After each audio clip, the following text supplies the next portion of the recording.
Welcome to our Mind the Moments Thursday morning gathering, brought to you by Harvard Pilgrim Healthcare and Tufts Health Plan.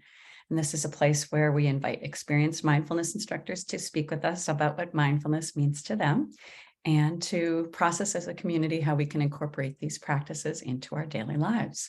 I'm Suzanne Rowe Palacino, delighted to be here with our Thursday special, Tara Healey, founder and director of Harvard Pilgrim Healthcare's mindfulness program. Good morning, Tara. Good morning, Suzanne, and welcome everyone. So happy you're here. Yeah, very nice to have you here this morning. It's sunny here where I am. I'm hoping you see a little peak of sun in your day. And if it isn't quite this morning, maybe later on today. So wishing you a good Thursday. And for anyone that's new, special welcome to you. And for our regulars, also a very special welcome. Today, we'll start off with a question for the group, as we always do. And then Tara will share a few words and then lead us in a guided practice of around 12 minutes. And that's the sweet spot that Dr. Amishi Jha from University of Miami has her research has guided us to, that is a sweet spot for really good things to happen in the mind and the body. Mm-hmm. So as we do that, if you go to the bottom of your screen and open up the chat, and the chat will give you at the bottom an opportunity to click on hosts and panelists and change it to everyone so everyone can see your comments when we ask the question. And if there's anything on anyone's mind, a general question about mindfulness or your practice or anything, feel free to type that in the chat and we can share that. You can share that when we finish the practice, and we'll have maybe a few minutes for questions. So Tara, what's the question today? And by the way, Suzanne will also post the question after I say it, which is, it's Women's History Month. March is Women's History Month. And last week we talked about thinking about women, naming women that we admire, that have qualities and characteristics that we appreciate and maybe even aspire to. So my question now is related to those qualities and characteristics. You know, as you think about women that are that you're inspired by, that you feel, you know, kind of are important to you, that you enjoy being with them. What are the qualities and characteristics that appeal to you? So when you think about women that are important to you, and these could be, you know, sisters, moms, aunts, it could be people that are, you know, well-known, famous, but are no longer with us. It could be women that are either living or past. So, you know, thinking broadly about qualities and characteristics that you are inspired by, that you value. And Suzanne, we'll start with you. So as folks are kind of getting their thoughts together, what are some of the qualities and characteristics of women you admire? What do they possess? Yes, I think of my mother in so many ways when you ask this question, and a sense of pride and resilience. My mother, I think of those two qualities that just through ups and downs of life, there was just a sense of pride in her family and resilience with those ups and downs. So yeah. How about you, Tara? Yeah, I mean, I would say some of the qualities and characteristics, I'm flashing on several women. My mom is included in those, but I would say kind of collectively, some of the qualities that I really value are perseverance, that, sort of a willingness, a can-do kind of bit of a force. My mother was a bit of a force in the very best way. And so but the other things I think about too are sense of humor. So just a capacity to not take oneself too seriously. and kindness, empathy, ability to really listen and hold difficulty, not try to offer platitudes, but like literally hold someone else's suffering. So those are a few of the things that kind of come to mind. Yeah, those, as you mentioned, they really resonate with me. So I appreciate them so much. Yeah. And there's been some really amazing things. Faith, that's something as well. My mother had a real strength in, and just, the holding of people's suffering. That's lovely. Strength, smiles, care, warmth, kindness, confidence in who they are, compassion, inner strength, funny, adventurous. My daughter's independence. Yeah, I have one of those too. Absolutely. Someone is being authentic and is passionate about something. Yeah. She never complained and always anticipated others' needs, thoughtfulness. Oh, I didn't even put in the question. Let's type that in just in case. I got so pulled into the question. Yeah. What are the qualities and characteristics they possess?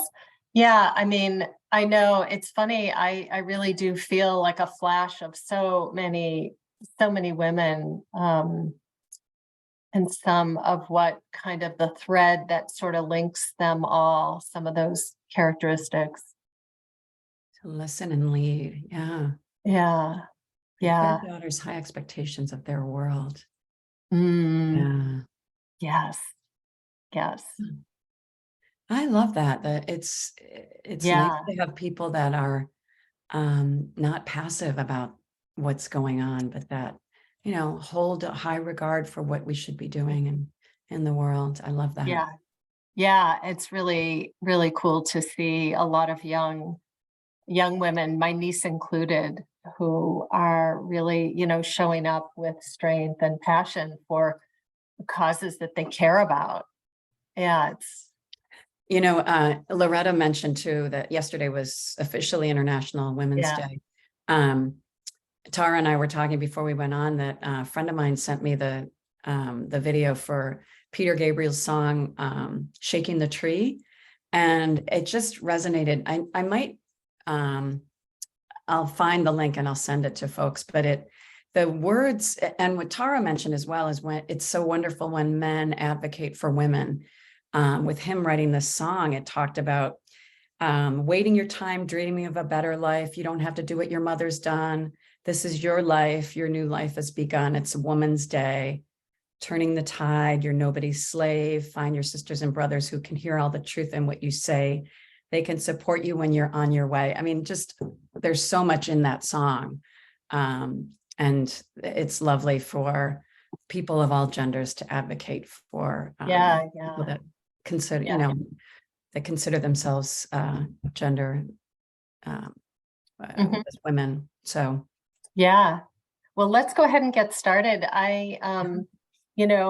As always, the tie-in to the question would be the qualities and characteristics that we're identifying are really the qualities and characteristics of someone who is wise, and that we're really cultivating these qualities and characteristics of mind through practice.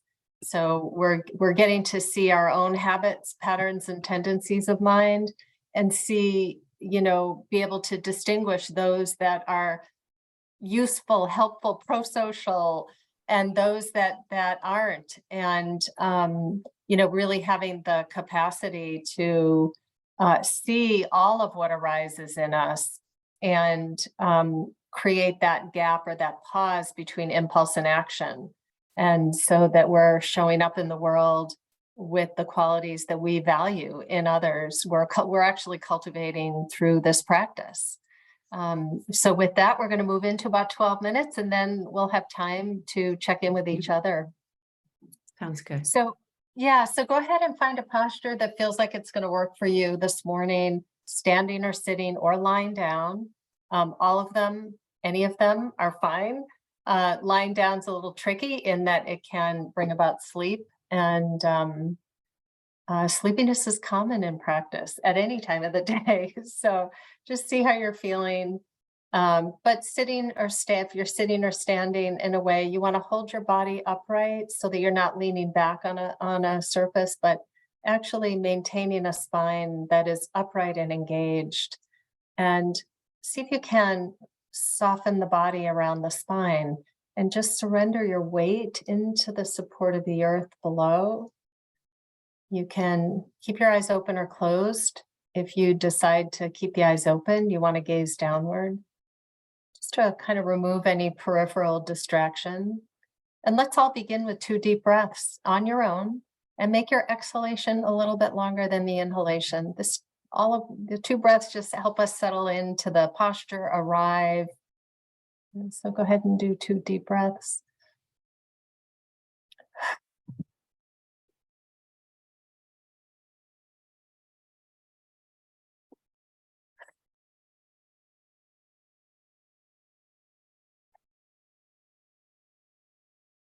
And letting go of all that has happened so far this morning, releasing anticipation of what's to come. So bringing the mind and the body together in this moment, bringing full awareness to the whole body, and noticing physical sensations from your activity this morning, whatever they may be, and greeting with receptivity to whatever the body is offering. So it may feel pleasant, it may feel unpleasant, either way, we're sort of greeting whatever is here, acknowledging and fully experiencing, feeling it. That could also include the points of contact with the body and the surface. So what does that point of contact actually feel like from the inside?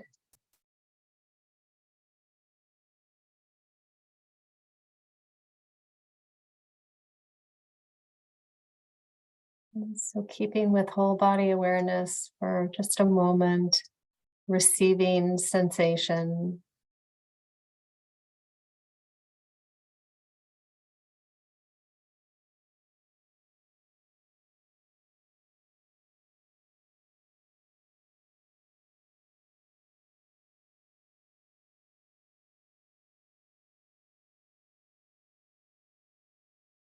And let's expand awareness to include sound that may be occurring in the room you're in or even outside of the room.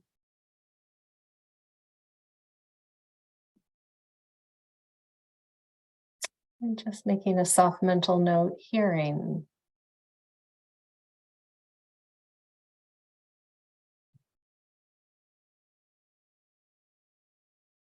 And allowing sound to remain as it will, of course, in the background, bringing awareness back into whole body. And let's begin to look for something to help anchor, stabilize our attention, so that each time the mind wanders and you notice it, you can escort the attention back to an anchor. So that could be sensations that you're aware of when you inhale and exhale.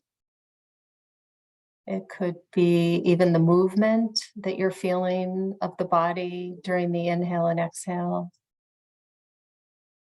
It could be any point of contact with the body and the surface, including the hands resting on the thighs or any part of the back of the body connected to a surface. Again, really feeling from the inside what that might be like so that you could return to that. And sound, of course, is always an option as well. So I think it's important to remember it doesn't matter what you choose as an anchor. What matters is the quality of awareness that you can bring to that. And an anchor is, you could think of it like when it holds a boat in place, despite all the currents and the pulls, that boat will always come back to a kind of home base. So not trying to stop thought, just simply seeing when thought has occurred, helpful to make a soft mental note, thinking, allow the body to soften. There's always a little bit of a subtle contraction when a thought slips in unnoticed. So as soon as you notice thinking, soften, return your attention to the anchor, whether it's breath sensation, sound, or another body sensation. I'm going to be silent for the next few minutes.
And noticing where the mind is. And releasing the memory or the planning, any narrative. Just soften the body and return to your anchor.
And noticing where the mind is.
And as we bring this meditation to a close, may we be peaceful and at ease. May our heart be soft and open.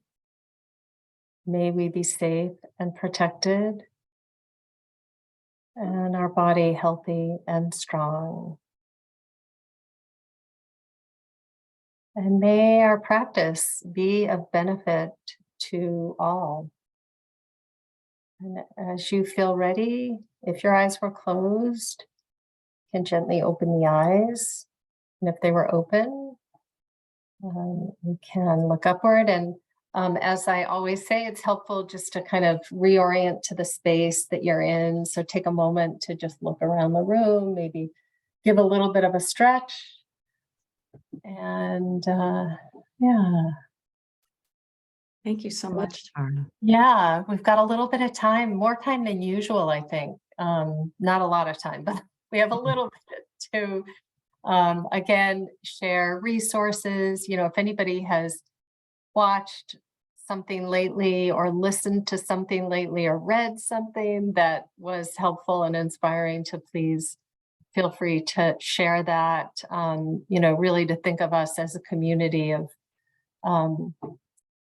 folks who can share best practices and resources, and also anyone that would like to offer a question or share a response to how the practice felt this morning. You know, any and all comments, welcome.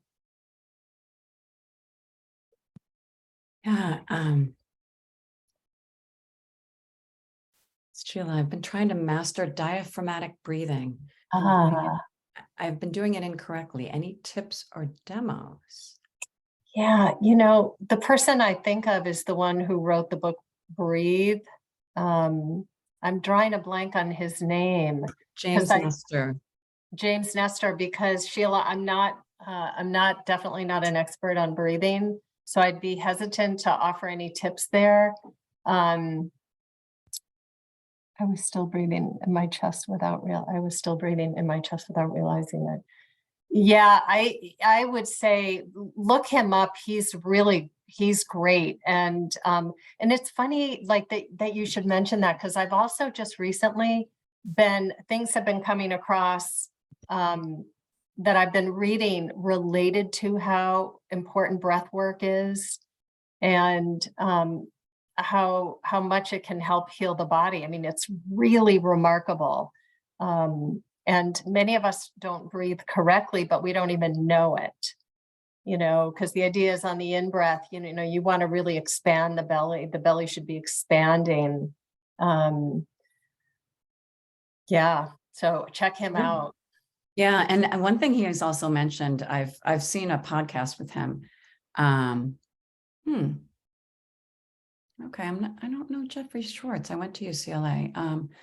I will definitely look him up. Okay, so Michelle, a New York Times article about breathing. Yes, that's where I saw it, because yeah, that's really He does. And yeah, there's a guy, Stanislav Grof, who, you know, he's an older person, but he was probably the early James Nestor of, you know, the value of breath work. He did something called holotropic breath work, which I haven't done and I'm not familiar with, but I know a lot of people really loved him. So, things to explore.